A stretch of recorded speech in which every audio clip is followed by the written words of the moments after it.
नमस्कार दोस्तों, मैं विकास कुमार इस बार लाया हूँ आपके लिए क्लास 11 चैप्टर नंबर 2 जिसका नाम है रिलेशन एंड फंक्शन यानी संबंध और फलन।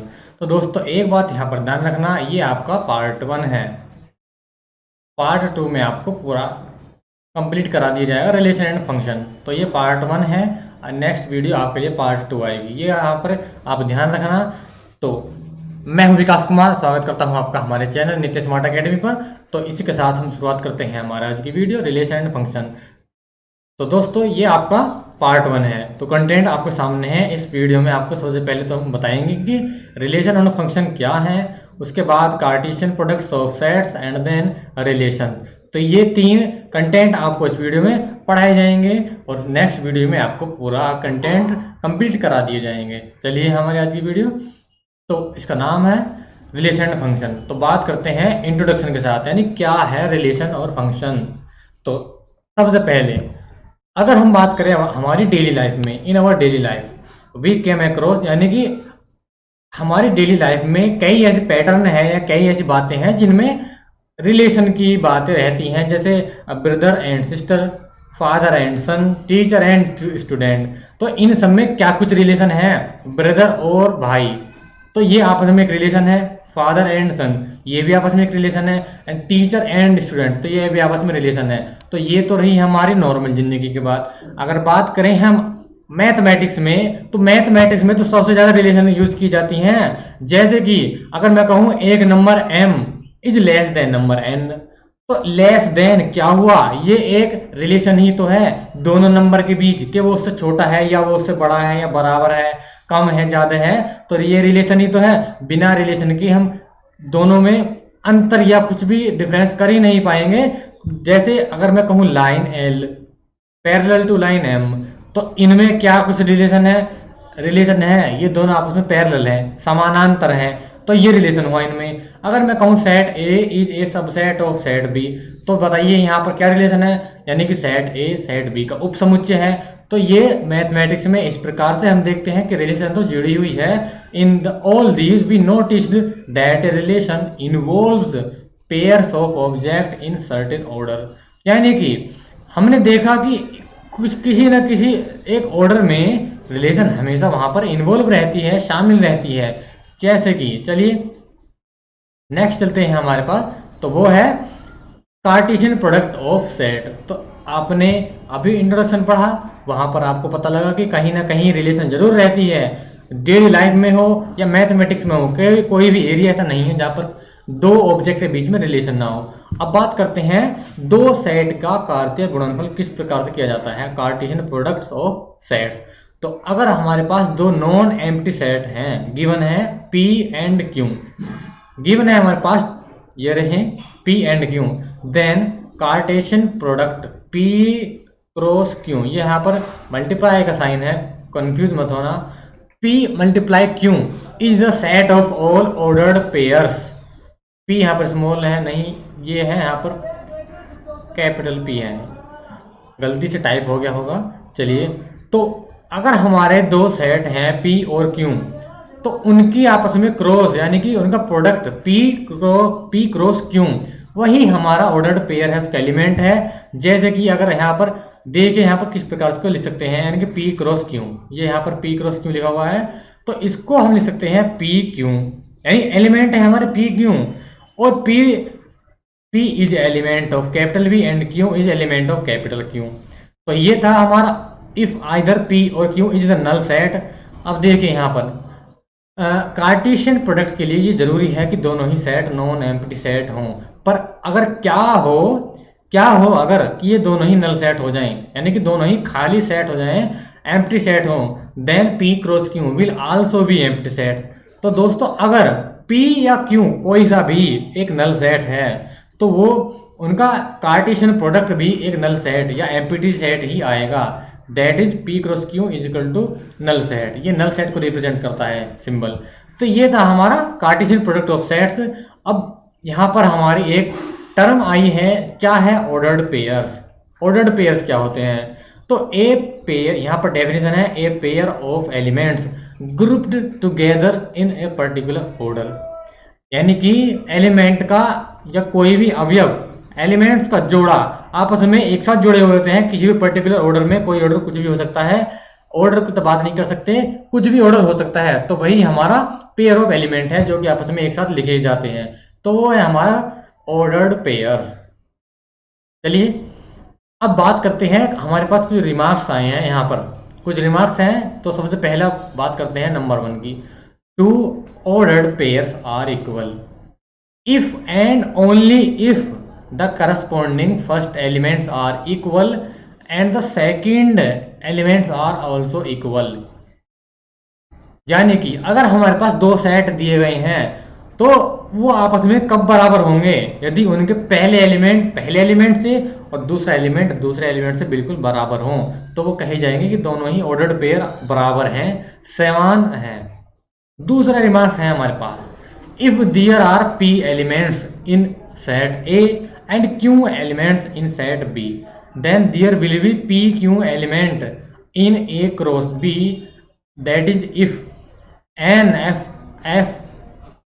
A is equal to p and n B is equal to q, then n यानी कि नंबर, यहाँ पर नंबर शो कर रहा है A cross B is equal to P Q, यानी कि अगर P एलिमेंट है सेट A में, Q एलिमेंट है सेट B में, तो दोनों की जब मल्टीप्लाई होगी तो उनके कुल एलिमेंट उन दोनों एलिमेंट की क्रॉस मल्टीप्लाई के बराबर हो जाएंगी, जो कि है हमारा पी क्यू। तो ये हमें जब हम क्वेश्चन करेंगे तब अप्लाई करके देखेंगे किस प्रकार से हम किसी भी दो सेट के एलिमेंट फाइंड कर सकते हैं कि कितने एलिमेंट इसमें हैं।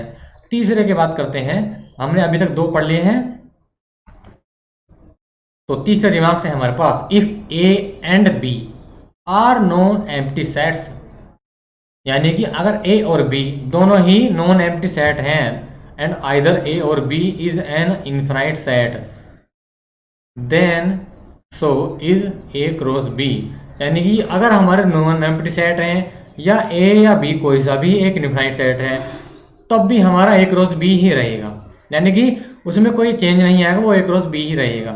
तो अब रिमार्क्स नंबर 4 है हमारे पास, ए क्रॉस ए, यानी कि ट्रिपल 3 बार गुणा हो रही है, A cross A is equal to, अब यहाँ पर एलिमेंट है ए बी सी और यहाँ पर ए बी सी, ये तीनों ही एलिमेंट एक ही सेट के हैं और सेट का नाम है A. Here A B C is called an ordered triplet, यानी कि यही आपस में ऑर्डर ट्रिपलेट है, यानी कि तीन जब सेट सेम है एलिमेंट उसमें अलग अलग हैं, तो वो तीनों ही एलिमेंट एक ही सेट से रिप्रेजेंट करेंगे। ये थे हमारे रिमार्क्स। चलिए अब बात करते हैं आगे। अब एक एग्जांपल देखते हैं किस प्रकार से हमने जो अभी तक पढ़ा है उसको किस प्रकार से समझ सकते हैं। तो एग्जांपल है हमारे सामने number 1, if x plus 1 y minus 2 is equal to 3 1, then find the value of x और y, यानी कि इसने हमें दो सेट दे दिए हैं, दोनों ही सेट को हमें देखना है किस प्रकार से सोल्व किया जा सकता है और x y की वैल्यू किस प्रकार से हम फाइंड कर सकते हैं। अब जरा देखिए यहाँ पर इसमें कितने एलिमेंट हैं, 1 2, इसमें कितने एलिमेंट हैं, 1 2, तो अब ये दोनों ही एलिमेंट बराबर हैं तो करस्पॉन्डिंग एलिमेंट भी बराबर होंगे।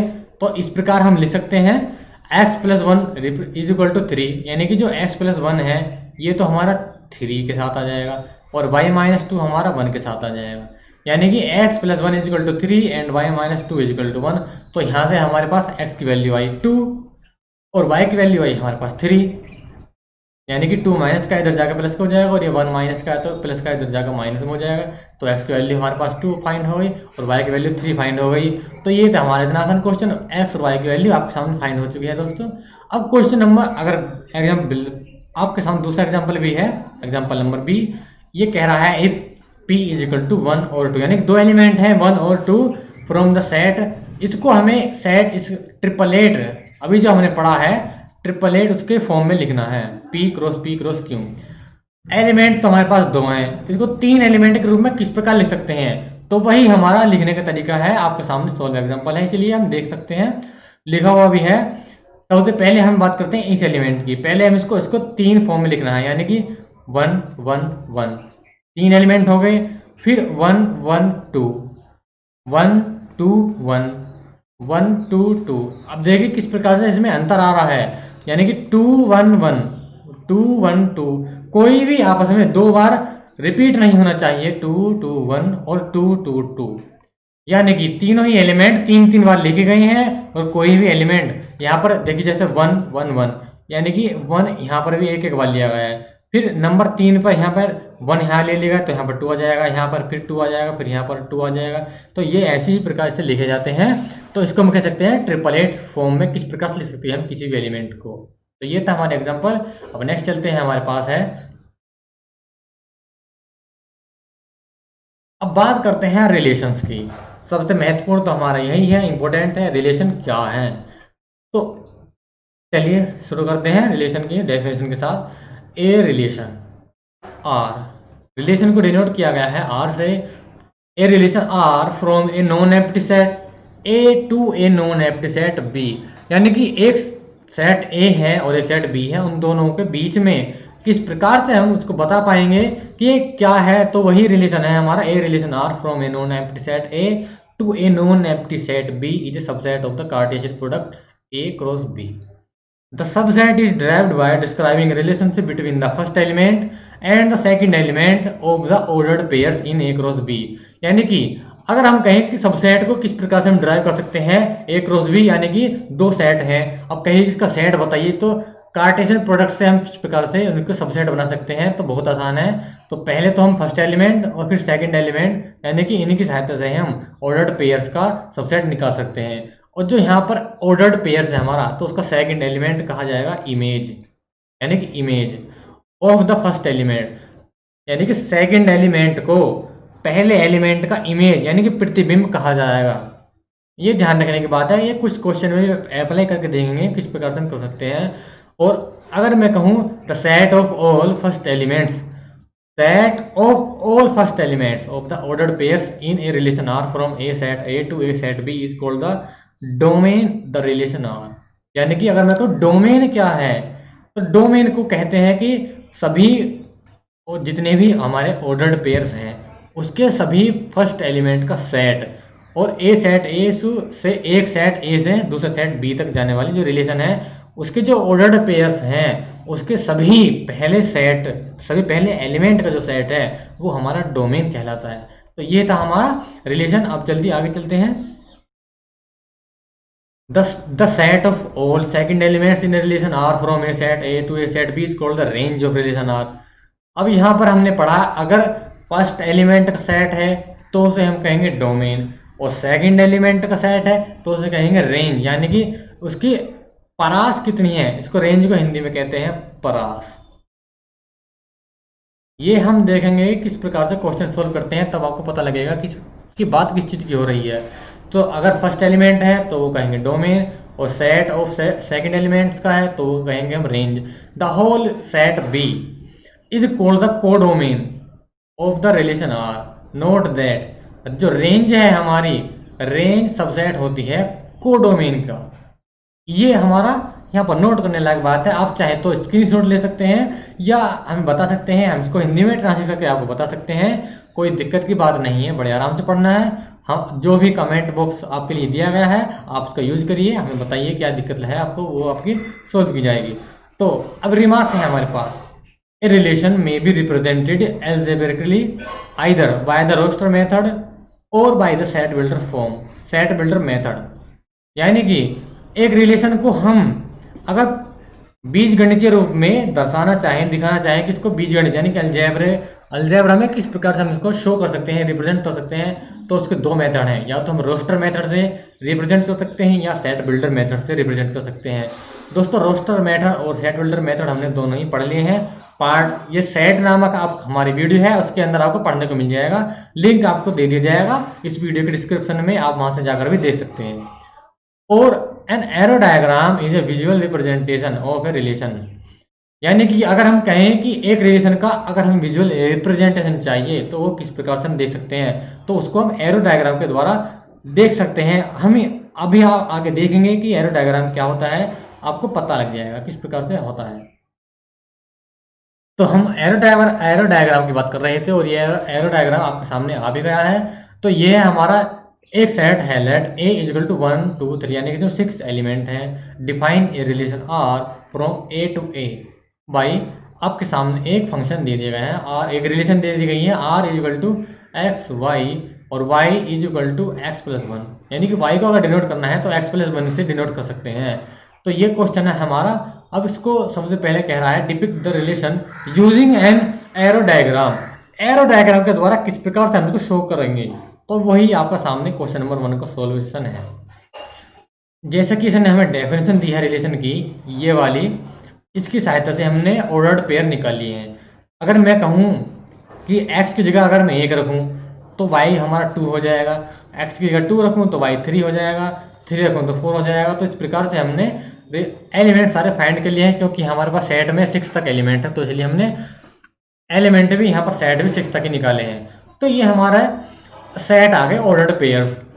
तो अब देखिए जरा, यहाँ पर जो 1 है, यहाँ पर ये x के लिए है और ये y के लिए, तो ये 1 है, ये 2 के द्वारा है, 1 से 1, 2 से 3, 3 से 4, 4 से 5, 5 से, यानी ये यही हमारा एरो डायग्राम है। इसको हम इस प्रकार से शो कर सकते हैं। और नंबर 2 कह रहा है write down the domain, codomain and range of R. अब यहाँ पर डोमेन बताइए क्या है। डोमेन हमने पढ़ा है set of all first elements of ordered pair. अब हमारे पास ये सारे ऑर्डर्ड पेयर्स हैं, तो इसमें जो फर्स्ट एलिमेंट है हमारे ये वाले 1, 2, 3, 4, 5, इन सभी का सेट हमारा डोमेन कहलाएगा। यानी कि 1, 2, 3, 4, 5 ये हमारा डोमेन हो गया। बात करें रेंज की, तो सेट ऑफ सेकंड एलिमेंट का, यानी कि सेकंड 2, 3, 4, 5, 6 ये हमारा रेंज हो गया। और बात करें अगर कोडोमेन की, तो set of all set B, यानी कि 1, 2, 3, 4, 5, 6 ये हमारा कोडोमेन हो गया। इस प्रकार से हम कोई भी क्वेश्चन कर सकते हैं। ये हमारा बेसिक था, हमने इसको एग्जांपल से सोल्व करके देख लिया है। अब चलिए नेक्स्ट चलते हैं। अब नोट है यहाँ पर एक, the total number of relations that can be defined from a set A to a set B is the number of possible subsets of A cross B। यानी कि total number of relation find करने को अगर आपको बोला जाए तो आप किस प्रकार से बताएंगे कि टोटल नंबर ऑफ रिलेशन कितने हैं। तो अगर ए क्रॉस बी यानी कोई मल्टीप्लाई हो रही है वहां पर, तो उसका जो नंबर है पॉसिबल सबसेट, उसके कितने उक्त समुच्चय बनाए जा सकते हैं, वही आपका टोटल नंबर ऑफ रिलेशन है। किस प्रकार से हम इसको शो कर सकते हैं। अगर एक रिलेशन है n equal to P and n B equal to Q, अब इनकी अगर क्रॉस मल्टीप्लाई करें तो a cross B equal to P Q, तो यहाँ पर टोटल नंबर ऑफ रिलेशन कितनी है, यानी कि टोटल नंबर ऑफ रिलेशन को शो कर सकते हैं 2 की पावर पी क्यू से। ये आपका 2 की पावर पी क्यू, यानी कि एग्जांपल समझिए, एक सेट है आपका 1, 2 और एक सेट है आपका 3, 4। Find the number of relation from A to B. Solution आपके सामने है, किस प्रकार से हम इसको शो कर सकते हैं। सबसे पहले हम ए क्रॉस बी को फाइंड करेंगे, किस प्रकार से कर सकते हैं। तो सबसे पहले 1, 3, यानी कि 1 को 3 के साथ लिया जाएगा, फिर दोबारा 1 को इस 4 के साथ लिया जाएगा, फिर 2 को 3 के साथ लिया जाएगा और फिर 2 को 4 के साथ लिया जाएगा। तो आपके 4 ऑर्डर्ड पेयर आ गए, 1, 3, 1, 4, 2, 3, 2, 4। अब यहाँ पर सिंस, यानी कि अगर नंबर की बात करें ए क्रॉस बी के, तो कितने पेयर हैं यहाँ पर 1, 2, 3, 4, हमारे पास 4 पेयर हैं। तो number of subset of A cross B equal to 2 की पावर 4। हमने पढ़ा है ना 2 की पावर क्यों, तो 2 की पावर 4 हो गया। तो number of relation from A into B will be 2 की पावर 4। ये हमारे नंबर ऑफ रिलेशन इस प्रकार से फाइंड कर सकते हैं। अब एक रिमार्क है हमारे पास, a relation R from A to A is also stated as a relation on A. ये आप नोट कर सकते हैं, यानी कि एक रिलेशन अगर आर है, इसको अगर ए से ए तक जाना है तो also stated as a relation on A. तो ये एक रिलेशन भी कही जा सकती है ए के ऑन ए के ऊपर। तो ये थे हमारे आज के महत्व कंटेंट जो हमने पढ़ लिए हैं। हमारी वीडियो समाप्त हो गई है दोस्तों। तो कोई भी दिक्कत हो आप हमको कमेंट बॉक्स में लिख सकते हैं। आप ध्यान रखिए, पार्ट 1 है, पार्ट 2 आपके लिए जल्द ही प्रोवाइड करा दिया जाएगा। तो हमारा वीडियो अच्छी लगी हो तो लाइक करें, सब्सक्राइब करें, अपने दोस्तों को शेयर करें, एक लाइक जरूर कर देना हमारी वीडियो पर। चलिए दोस्तों,